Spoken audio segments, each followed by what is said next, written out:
so was slap in the face of Trump. You're like, hey, and he really like it, kind of like when they go low, we go high. He's like, yeah, this really happened, and there's nothing to be ashamed about. So that's actually one thing that really like connected me to him for the first time, actually emotionally connected me to Biden.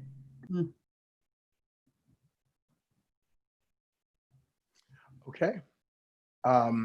Thank you all for talking about those things. I definitely want to bring up, because I know we all talked about this, and I know this is a funny moment for the debate last night, but I think we should definitely talk about it. We've been waiting for like almost 3 years to see President Trump's tax returns, and we have not seen them yet. There was a leak, and this was actually brought up last night on the debate. And the reason why it's been an American tradition for the president-elect to share their tax returns is just because there was a time where a president was like literally paid like $750 in taxes and made 200,000 that year. So he got caught lying on his taxes. Well, you have a billionaire, excuse me, who $750. I mean, what do you think about that? What are your thoughts? This hits me very personally, Chad, Charles, because as an undocumented immigrant, I was an undocumented immigrant for 18 years in this country, earning minimum wage.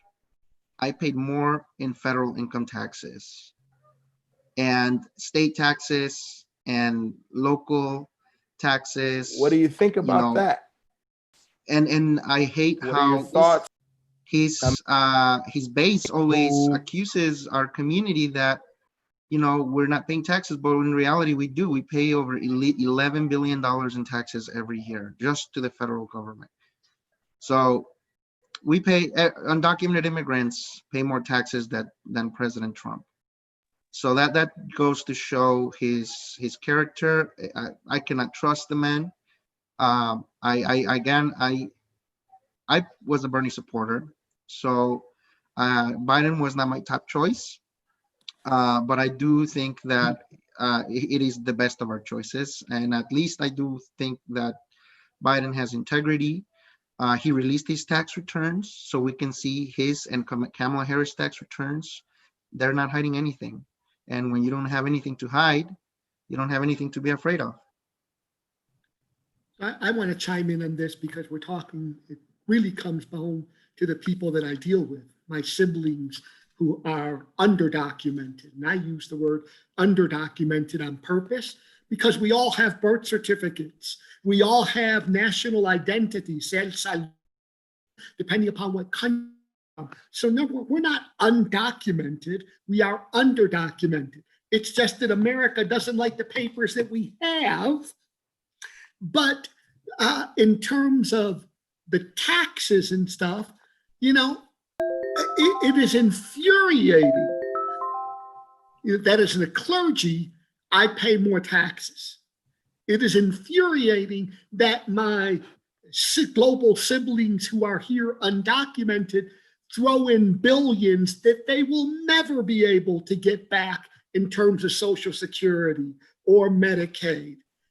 That is fraud, that is stealing, and our siblings need to be recognized for all that they do to make America what it is in spite of Trump.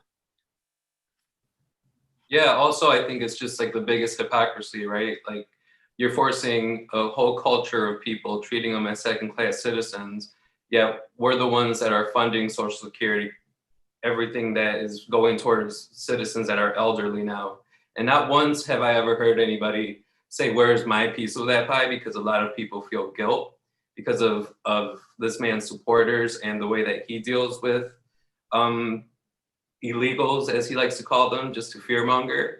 And it's just like, if you really are threatened by somebody who is more vulnerable than you, that has nothing and risks everything to come to this country, and you're that vulnerable and subject to fight them for a job, you really need to reevaluate. You really need to just, get things together in your own life, because it's really pathetic and it's very dehumanizing. Also, when you're going into the middle of a pandemic, and you're excluded from any type of relief, any type of benefit when all of our businesses are shut down, because we do own a lot of businesses, and you don't get any type of help or acknowledgement through the federal government, it's ridiculous. Aside from that, if there's somebody that's using an ITIN number in your household or an undocumented person in your household, you're not able to get your stimulus check. You're not able, they exclude you from knowing us. So it's just slap on the face on top of slap on the face. And then when he's faced with following up his actions with what he's doing and all of these things, he doesn't have the proof, because all he does is try to pin us against everybody. And that's just not right. No, I just think it's criminal. And I look forward to him being investigated and arrested. And it's so funny, he calls Biden a socialist and everything, but Trump has actually gotten more advantages of money from the government than anyone else has, or our money, our tax dollars. And it really is disheartening. Like, I worked minimum wage for like a good 7 or 8 years of my life. I was a waitress, I worked retail. I was a substitute teacher, and I paid more taxes that essentially went into Trump's pocket. So that's very infuriating. And it's infuriating to know that our teachers are paying more taxes than Donald Trump. And he claims to be a billionaire, but he's actually broke and living off of our hard-earned money. I think we also need to call him out when he talks about that he's paid millions of dollars in taxes. First, I don't believe him, but if he did, he didn't pay them to the United States. He's been living off of tax returns. I think they're auditing him because he got a $79 million rebate check or tax return check. So maybe he's paying a couple of dollars to other countries, but he's more than stealing it from us. And that's just so funny, because the higher your tax bracket, the lower your refund is. So yeah, no, it's quite like, it's really criminal what he's doing. So I hope the American people really take notice of that. I hope it's good enough this time. Yeah, I definitely hope that American people take into account of taxes, but also you guys made great points on how much you pay in taxes. And I think that's an American thing. We all pay taxes. And Sergio, you said treating people like a second-class citizen, but yet building the economy on their backs. That is something that is an American rhetoric. So whether people want to, put it down or not, it's truth. It's truth. That's what has been happening in this country for a very long time. Disenfranchising someone so you can build the economy with that. Yeah, exactly, Charles. And then it's like, citizen or not, you're using taxpayer money against people to lock them up and feed the greed that is just public and private prisons. Like, doesn't make sense. I don't know if when we speak about taxes though, and we talk about disenfranchising just people based on race, like Puerto Rico still has not got stimulus checks. Any person that was there and able to receive a stimulus check that were eligible, they still have not gotten a stimulus check since the beginning of the pandemic. So we got to think about, and not only that, they were still dealing with hurricane issues and not having power completely in the country. So it just shows like that would not have happened with George Bush. That would not have happened with President Clinton. That would not have happened with Barack Obama. Like, it's at some point you have to put your bigotry aside and run this country and unite the country. Well, as a Puerto Rican with family on the island, it's insulting that the thing that he's done for us most is throw paper towels. FEMA has not sent the money that was allocated. He's cut us off. No stimulus monies, and said he'll, We often talk about being second and third class citizens ourselves. Nonetheless, our siblings who are underdocumented. It's just unacceptable. Guys, we are reaching our time threshold here, but I want to do something. I want everyone to have an opportunity to tell everyone to vote and tell them why to vote and why to be attached to the Biden-Harris campaign. Can we do that? Yeah, for sure. If you don't mind, I'll go first. You guys, I want you to vote for Breonna Taylor. I want you to vote for your neighbor that has been deported. I want you to vote for your lives. If you don't need this vote to save your life, it's going to save someone else's life. So this is one of the most, if not the most important election of our lifetime. We're dealing with the fascist. We're dealing with the white supremacist. So I really want you all vote early. Please, if you're not registered, go online to the Secretary of State's office. You can register online. If you are vulnerable to COVID, please request your absentee ballot. You can drop it off at your Dropbox. If you mail it back in, you can actually track it. There is a tracker to hold the USPS accountable, so you can make sure it arrives to your city clerk. So please vote like your life depends on it. There's many resources where you can vote a day of, absentee ballot, or you can actually vote at your city clerk starting today. Actually started last week during their regular office hours. Thank you so much for hosting. Thank you, Adonis. Thank you, Charles. I'd like to go because I've got to Yes, ma'am. hop to another meeting. I just would like to say that when Jesus fed the 5,000, he did that because everybody counted. And you can draw a really strong connection between being able to vote and be heard, being counted in the census and being heard, and being able to participate in our society.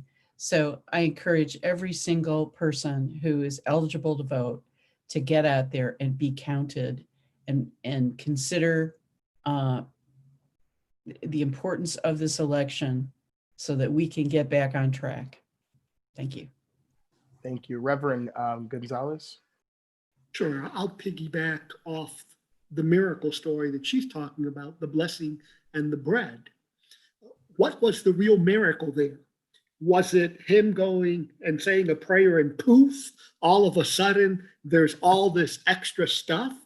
Or was the miracle the creation of community, where people saw the needs of others and they had a little bit more and they shared it and they created community? I'm asking you to vote for Biden to create real community in America. The miracle is us coming together and recognizing that we all have dignity and worth and value, and that you matter versus someone else who will throw you under the bus at any point in time. You matter. Vote. And if you don't vote, recognize that not voting is a vote for Trump.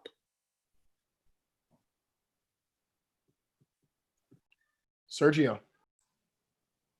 Yeah, I want to bring everybody back to 4 years ago, and not to get Reagan on you, but literally, like, what was the conversation back then? It was unity. It was LGBTQ&A people and plus and undocumented people finally having a say, passing DACA, not looking or changing your politics to impact other people's religion.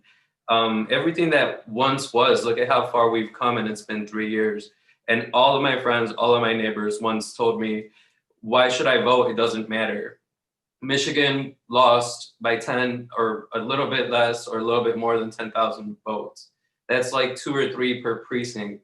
So that really does matter. Look at where we're at now. No matter what your politics are, if you study this or if you're engaged or not, look at the people around you. Look at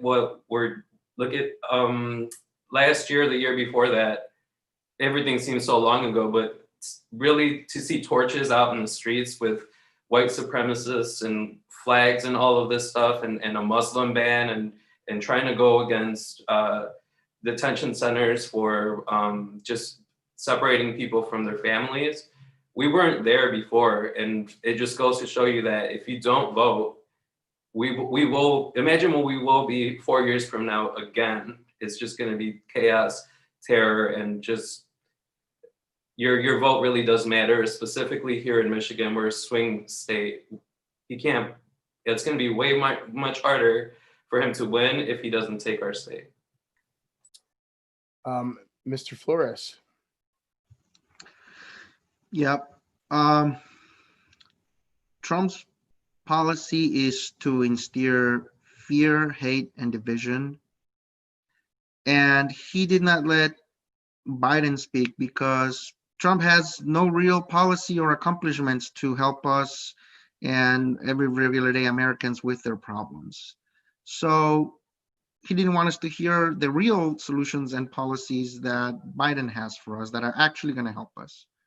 They're not the best, right? I think I would have agreed more with Bernie's policies, but at least Biden is going in the right direction, looking for real solutions to unite the country, to help us deal with everyday problems. So I think that's the reason why I'm leaning to tell everybody to vote for Biden. And not only voting is not enough. In this election, I need you to go out and vote early. Go out and vote at your district clerk's office in person or by mail. And then I need you to sign up and be a poll worker. So if you're healthy, sign up to be a poll worker because we're going to need poll workers on election day. That is our time. If there is no one else, I just want to thank everyone for being here and thank Adonis for allowing me to host this one. And also want to let you all know, please, if you're not registered, get registered. If you haven't gotten your mail-in ballot, get that. It needs to happen this year. We need to see you at the polls. We need to see you. Your vote needs to be counted for us to win back this country. And that is the vibe of this situation. We need our country back. So let's get it back and let's fight on.